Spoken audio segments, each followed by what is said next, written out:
یه موقع‌هایی وقتی به اطرافمون نگاه می‌کنیم می‌بینیم دنیا سرد و بیروحه، اما یه لبخند کوچیک میتونه گرمایی بسازه که کوه‌ها رو نرم کنه. مهربونی نیروییه که دیده نمیشه، اما اثرش عمیق و جاودانه است. یه کلمه مهربون، یه نگاه دلسوز میتونه قلب کسی رو که از دنیا خسته شده روشن کنه. دوست داشتن مثل یه گله، هر چقدر اونو پرورش بدی بیشتر شکوفا میشه. وقتی با عشق عمل میکنیم حتی کوچیکترین حرکت ها میتونن جهان کسی رو تغییر بدن. تصور کن یه نور کوچیک در یک جنگل تاریک.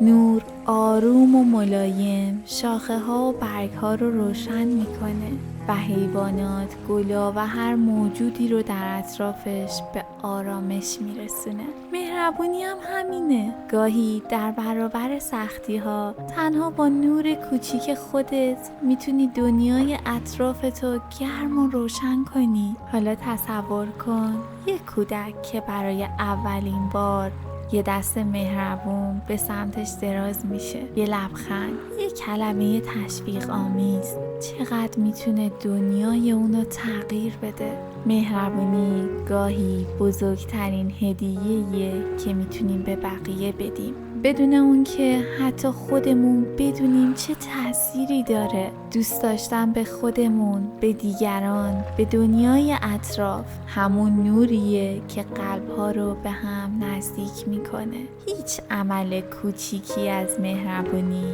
بی اثر نیست. یه لبخند، یه گوش شنوا، یه دست یاری، همه میتونن موجی بسازن که تا ابد ادامه داشته باشه.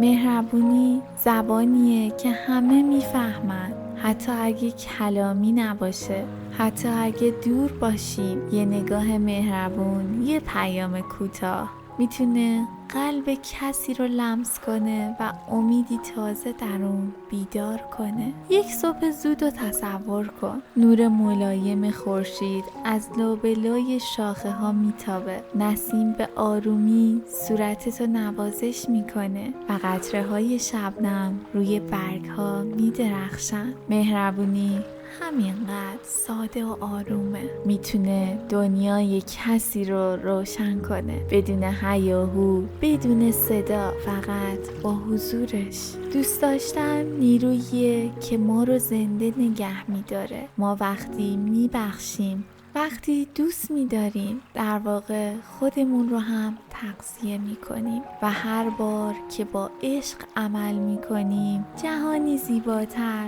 و آرامتر خلق می‌کنیم. گاهی مهربونی یعنی صبر کردن برای کسی که عجله داره. گاهی یعنی شنیدن حرف‌های کسی که تنهاست. گاهی یعنی گذشت کردن وقتی دیگران اشتباه میکنن و گاهی یعنی کنار کسی بودن حتی وقتی خودمون خسته ایم. پس امروز تصمیم بگیر یه لبخند بیشتر، یه کلمه مهربانانه، یه دست یاری.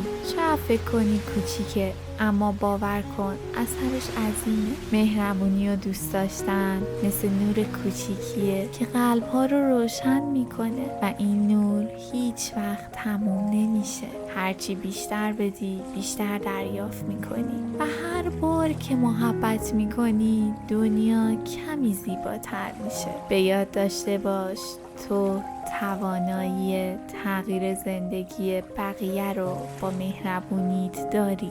تو قدرتی داری که میتونه قلبها رو آروم کنه و امیدو تو دل دیگران روشن نگه داره. مهربونی، دوست داشتن، عشق، اینا همون نورین که حتی تو سخت‌ترین روزا به ما مسیر زندگی رو نشون میدن. و آخرین نکته اینه که مهربانی نه فقط یک عمل، بلکه یک سبک زندگیه. وقتی قلبت رو باز میکنی و با عشق رفتار میکنی، میبینی دنیا چطور با تو همکاری میکنه، چطوری موجهای آرامش و شادی به زندگیت برمیگردن و چگونه حتی کوچکترین لحظه ها پر از نور و معنا میشن. پس از همین امروز شروع کن، نور مهربونیت رو روشن کن و اجازه بده دوست داشتن مسیرت رو بسازه، چون تو شایسته ای که هم نور باشی،